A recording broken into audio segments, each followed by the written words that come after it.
Okay, we're here to talk about Murderbot, episode 10, the season one finale on Apple TV Plus. This episode titled The Perimeter, written by Chris Weitz and Paul Weitz and directed by Paul Weitz. Following up on episode 9, the Prezox team has been rescued as this episode opens with Sec Unit's memory being erased and a new governor module installed while they're all back at the Corporation Rim. The Prezox team negotiates to try to acquire the Sec Unit. They offer to buy it. They also threaten a lawsuit, but the company still refuses. The team decides to take action, including Pin Lee, who wants to file an injunction to seize the Murderbot. Garathan is able to go to an old colleague to locate and download data from the memory wipe. He locates Murderbot's files by searching for Sanctuary Moon episodes. The team saves Murderbot right before going into an acid bath, and Garathan uploads his personality back into its database. Murderbot has been invited to live with the Prezox team on their planet, but at night, Murderbot attempts to sneak away before he's found by Garathan, who does try to make it feel welcome. Murderbot insists that it just needs to check the perimeter. When Garathan lets him go, Murderbot thanks him and decides to leave. Posing as a servant bot, it boards a transport ship, stating he doesn't know what, or it doesn't know what it wants to do, just that it doesn't want anyone telling it what it should do. Interesting, in that, as we can now put in context of season two, we talked about this a week ago. Does this set up that we get this same cast in a season two, which will be coming some point down the road? I don't know, because Murderbot has left this group, and I guess that remains to be seen. Yeah, I mean, that's sort of the big question. And I suppose it's something that some people in the world have more of an answer to than we do because Hmm. they've read the books, right? Hmm. But simply knowing that it is based on books, it's very easy to imagine that in the second book, Murderbot, goes off on some other kind of adventure with completely different. Given that it's a TV show, you would imagine that they want to bring back the cast of the TV show. So I don't know, really curious about it. I can't quite decide if I want to know Yeah. in book terms, but even if we did know in book terms, whether the next story involves the Preservation Alliance, if it doesn't, it still might in the TV show. So we just really don't know. But by the end of it, I really came to appreciate all of these hippies. And so I want to see them again. Yeah. Yeah, and I appreciated the especially this last conversation between Murderbot and Garathan, just some of the mutual respect, some of the understanding of Garathan understanding what Murderbot wants to do, what it's trying to achieve, which is basically just find out who it is. And while there may have been some, who are these people? What are they actually doing? Do we care about them at the beginning? To your point, I think this grew into a group that I would be sad to not see them again if they don't appear in season two. Yeah, and where do things stand with the throuple? I mean, Right. they were going to Right. break up probably, but they were going to talk about it later once they weren't in danger anymore. Yeah. I'm curious, right? And Garathan, yeah, I mean, to talk about that scene, we're kind of starting at the end here, but I guess that's Yeah. fair enough. I thought it was a really good scene, and his character seemed, I don't know, sort of softer and more sympathetic there Mm. than he had before, but it fit, it flowed with the character. It made sense. And you can start thinking, okay, well, he was behaving the way that he was throughout the season, largely because of the stress and tension of the situation, his underlying distrust of the corporation, and so on and so forth, right? But now here, he's trying to tell Murderbot, hey, like, I know these people are really kind of weird. I know there's like woo woo hippie stuff, but they're really good people. It's going to go well. I'll help you, and so on. And right, it really warrants. I mean, the fact that they gave us more backstory on Garathan then is kind of important to have that. Yeah. I And did wonder, because you said the backstory of Grafton, is there, maybe that I missed this throughout the season, is there a connection between Garathan, who he has been previously, his relationship with the corporation and what looks like addictions he has had and things he's had to overcome. Is it something that the corporation led him to that? He's now sort of used that as a way to help get this memory data download back for Murderbot, but it sounds like he had to draw on something where there's a history between Corporation Rim and what his past was that led him to this. Yeah, you recall, I forget what episode it is, and I have to look up what number, but well, there's the flashback scene where they're playing that sweet bitter game. Mhm. And that's Carathan's story, right? That he used to work for the corporation. They had addicted him to these drugs to keep him That's under right. control or whatever. He was like a spy for them. He was spying on Mensa. I don't remember more details if we even got more details, but that then in meeting Mensa, she won him over and helped break him away from corporate control. And that's when he joined the Preservation Alliance and all of that. And it feeds into this episode too, when um, he goes to his old drug dealer who now works in data security to get access and to the computer console and all of that. Yeah. So there was a sense of certainly parallels and why we get this almost empathetic moment where Grathan relates to Murderbot in a sense of being under this control, trying to break free from that, not knowing what to do, being accepted by a group of people. And then essentially Grathan saying, this is a good group, but if you want to do your own thing, you should be free to go do that.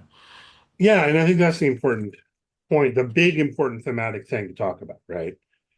With that ending, which I thought was really good and evokes emotion and all of that. And I don't know if you teared up at all, but maybe I did. But that, to think about Murderbot's arc, at the beginning of the season, it's hacked its governor module. So it's kind of like technically free, Yeah, but not really because it's still caught up in all of these structures, like if the corporation finds out that its governor module is hacked, then they're going to put it back or maybe put him in that acid bath or something like that. Um, Same if he steals a spaceship, right? They're going to catch him. They're going to put him in the acid bath. Sorry, it. So that it decides, okay, well, I'm just going to keep doing my job and pretending.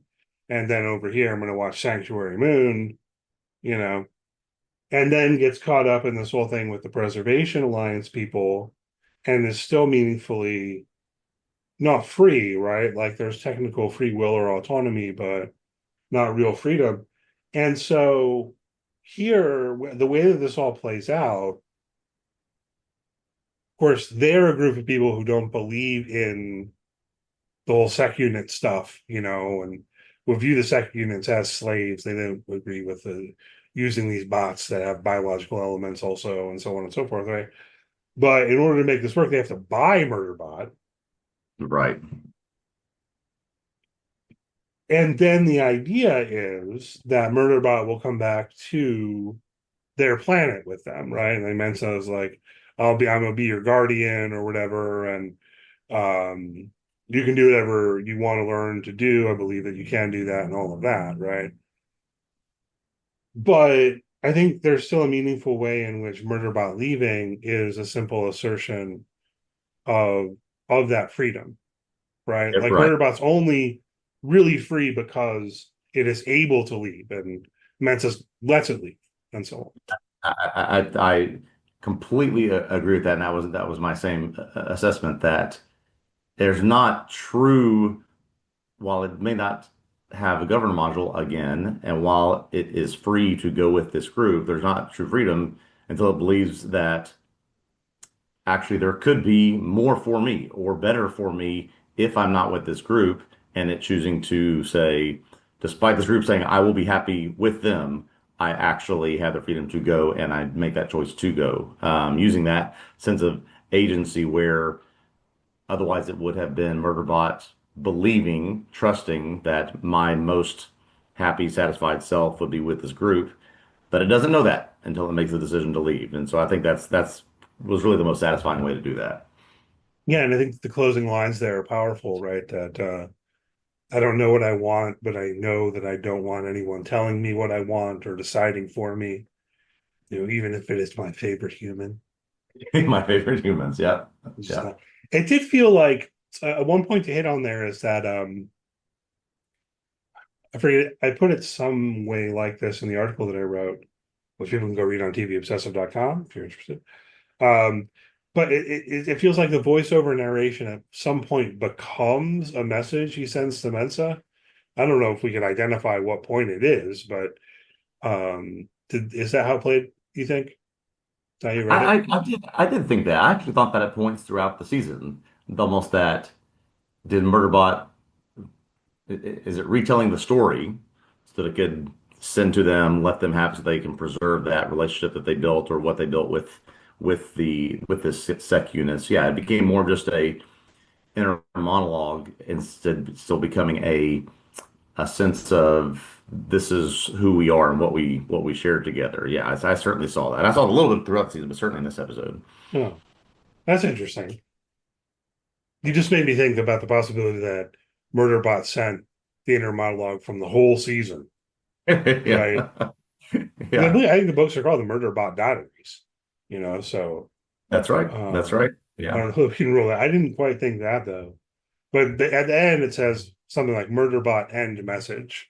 So at least that kind of keyed me into the idea that at Correct. least part of that was a message that it sent. So it didn't just leave. I mean, it did just leave in the middle of the night. Um, and Garathan lets Murderbot leave. You know, Right.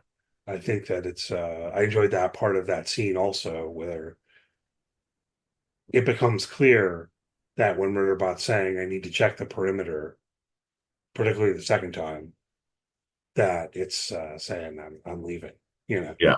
and And so giving that permission, knowing that there is no need, there is no requirement, there is no desire from the group for sec units to need to check the perimeter here, and just this is this is what I'm known to do, and this is the way that I can. This is the I don't know if it's an excuse, but this is the method by which I can sort of use it to make my escape. And Greth sort of giving the permission that yeah, you can check the perimeter. We'll be just fine because otherwise we will have gone against everything that we have said from the very beginning, which is we don't believe that these should be under any sort of control.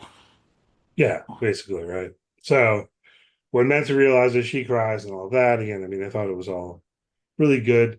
Also worth noting here is that when Murderbot is now on the transport, um, sits down, which I don't know if you recall earlier in the season, like why do these human beings always want to sit down? Right. So for whatever that's worth, but doesn't seem as caught up in watching the TV shows, right? Like, I don't know how upset I am that we didn't get the resolution of the Sanctuary Moon cliffhanger. No, but not terribly upset. I mean, like, I kind of wanted to know how that worked out. But Murderbot never returns that episode. But so I don't think that means in further seasons, Murderbot will never watch TV again or something. But it does seem like a significant movement in terms of character development that by the end of the season, it's not the case that Murderbot just wants to be left alone to watch TV. Murderbot doesn't know what it wants, but it sort of like wants to find out. Right. It has had that level of autonomy or freedom. It has now shared that. I think he said he's surprised or maybe pleasantly surprised at how much other units or other, I forget what he says, will accept and appreciate this entertainment that I'm passing on to them. I think he says that as he jumps on he pings the Yeah. the servant bot transport and shares that with them. So he's sort of achieved that level, and now he's going to go find the next level of freedom that goes beyond just his Sanctuary Moon episodes. And respect for, being upset and being a completionist and understanding he didn't have a good 100 episodes there when his memory was restored. Just I respect that and understand that disappointment. Yeah. That was amusing. Also amusing, how Garathan finds Murderbot's memory by searching for Sanctuary Moon. Yeah. Um, Probably some other stuff we should talk about, kind of working backwards. In terms of the corporation, what we learned about them. Thoughts on that front? what we learned about the corporation in general, or about just what their mission is. Yeah, it just seemed, hmm, they seem. I think one of the things I mentioned was how much there was this sort of comparison between how so little they care about, it seems like anything other than their mission, their bottom line, what they're trying to achieve. And the sect units sort of become an emblem of that or symbol of that, as opposed to say, there's actually good work and good harmony, good I think some real sense of good and belonging with this group that the corporation just doesn't care about. Right? That's completely off their radar. Hmm. And so it's just a sort of a strong juxtaposition to look at those two things and how it's odd to say it this way, but disrespectful those two workers at the beginning were with the sec unit. How flippant the, I guess, corporation executives are about the opportunity for the Presox team to get that unit back, but then how much the other team wants it, respects it, needs sec unit to be a part of them because it's now it's now in their community, and the corporation just that doesn't compute with them. Right. I mean, I think it's almost overblown, but like maybe not. Yeah, I mean, thinking about the corporation who's kind of like ruling this world, and we don't know a lot of details, right? But it's pretty clear that they are just I don't know, kind of hardcore capitalists who definitely view sec units like Murderbot as pieces of equipment Yeah. with no rights whatsoever, right? It would be categorized in the same way as a tent, or Yeah, because exactly. it's more like a tent than a human being, you know. Yeah. But then also we see how they treat human beings, which is not great. It's very exploitative, right? That's right. It would seem that people are generally indentured servants. At least we got that nugget in there. In this episode, we see workers protesting, right? Yes. We don't get a lot of details about exactly what's going on there. But we do get the response of showing up with sec units to beat them up and I don't know, maybe kill them? Question mark. But the Um, orders seem to be do some damage, and yeah, we don't have a lot of background about this conflict other than someone saying you will not eat if you do not work. So sort of these basic fundamental things they're withholding from them because I guess they're not willing or living up to their servitude agreements or whatever it is that they have with them. So just some basic rights being withheld from these humans. So yeah, Corporation Rim not looking great after this episode. no, but well, yeah, okay. I mean, it never has, right? Really. Um, During that scene, Murderbot has the flashback again, and at least I read it as implied that the previous time that when it's flashing back to killing those 57 miners or whatever, that was also an instance like this, that it was being ordered to attack workers who were disobeying or something like that. Did you take that implication as well? Because it was really kind Yeah, of subtle. that's exactly how I read it. That somehow, despite I think we have to assume multiple memory wipes now, that thing is still ingrained inside of it, and it is continues to reemerge, especially when it's being asked to do something again. It's being asked to put down a conflict or put down a riot of some kind, and it can't help but emerge this thought or this memory that is stuck in there, despite it being wiped from it a couple times. Yeah, and I wonder, I mean, you'd imagine that there's some level at which sec units aren't supposed to do that, Hmm. you know? And so they ordered the sec unit to do that and then wiped its memory and such, but it's lodged in there, you know?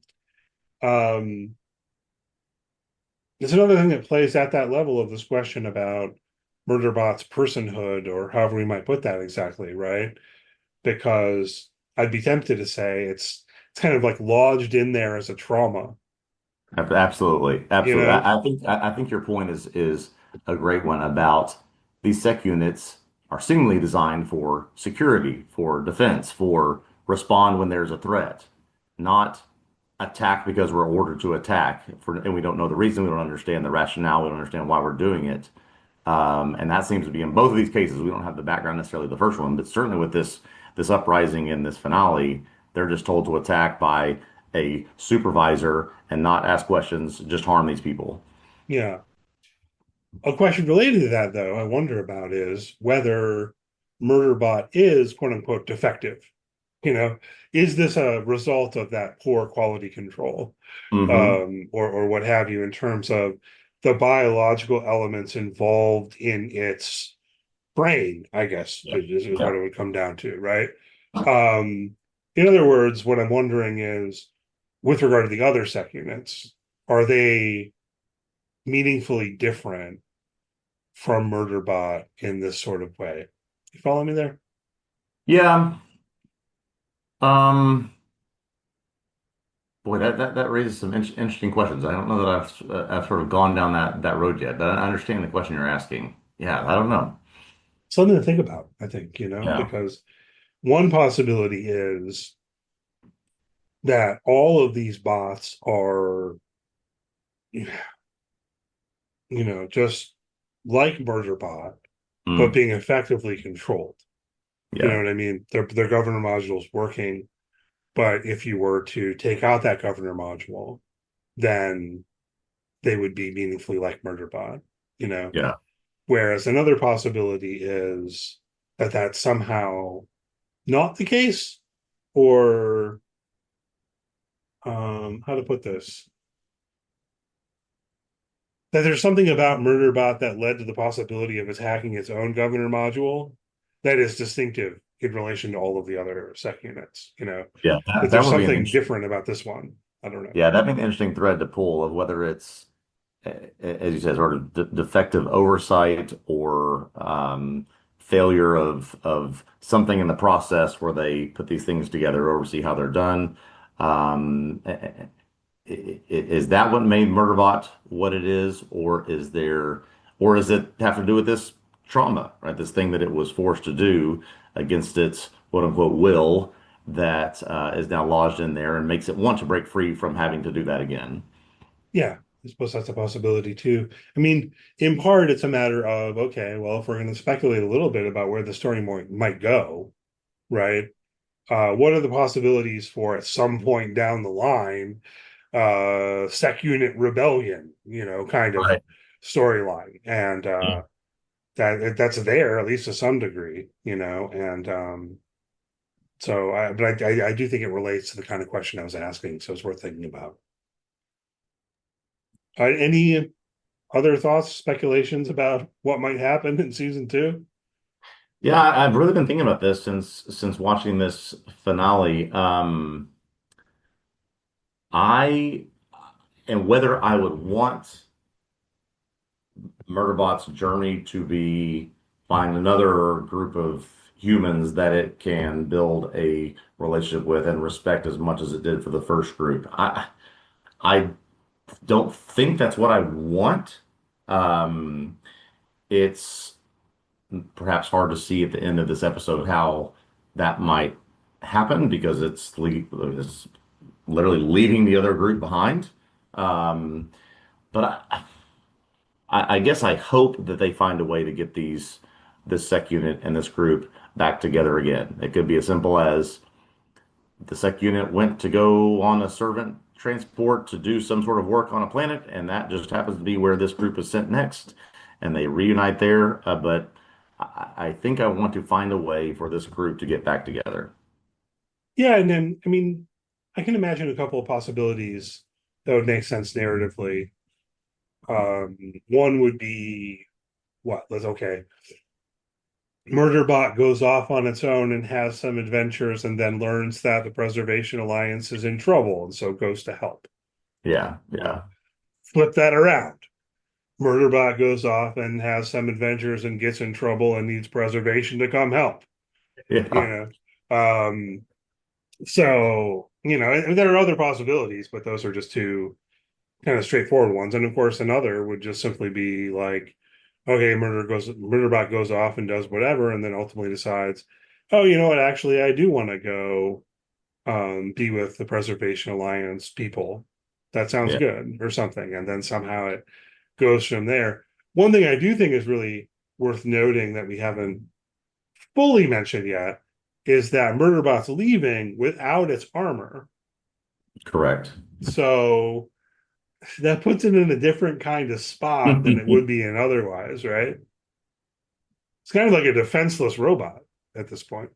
It really is, and I think that has to be a major component of at least the beginning of a second season is Murderbot trying to find a way to fit in as this augmented human that he keeps talking about, trying to find a way to fit in a place that it's been not rejected, but not certainly been not been a part of, or not been able to find a way to assimilate with that type of group. So there's going to be certainly some learning curves, some bumps along the way. I think that might be an interesting part of the beginning of season two.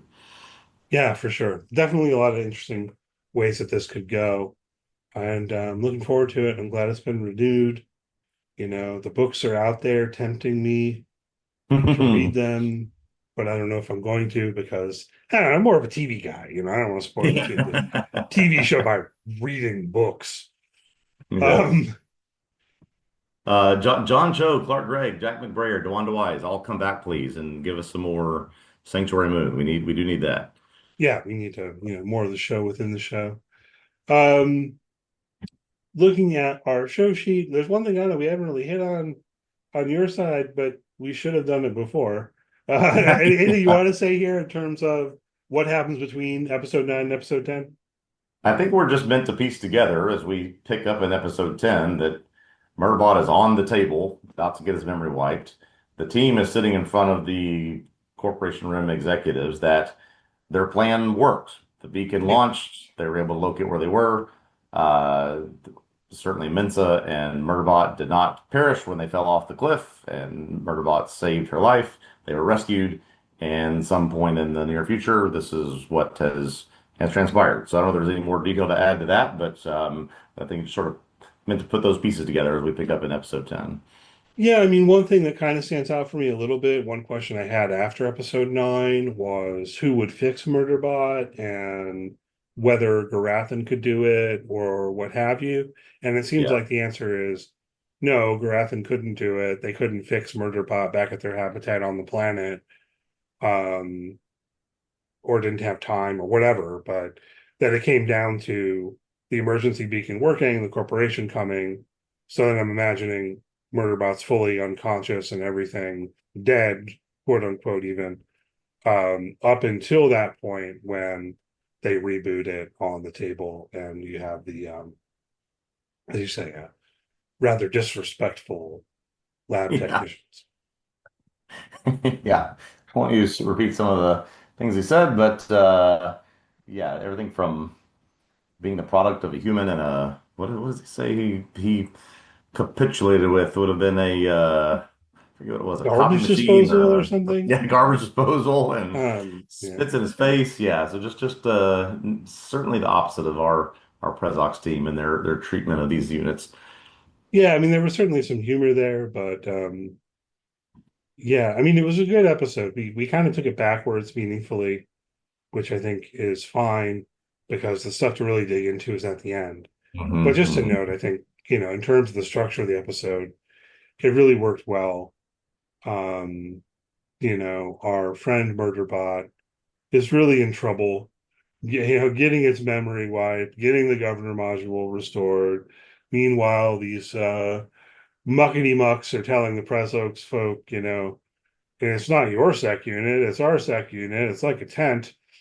And, things are looking pretty dire and all of that. And then it coming around to them successfully getting the injunction to keep Murderbot from being put in the acid bath and then getting it freed from its getting it off the inventory list because they bought it or whatever. I guess they bought its contract or That's right. you Bought know. out its certitude, it seems like. Yeah. But I do think that, then the fact that Murderbot sets off on its own, another narrative possibility moving forward is, the corporation finds this, off inventory Hmm. unit and just tries to grab it up, because the corporation fundamentally views Murderbot as a thing, right?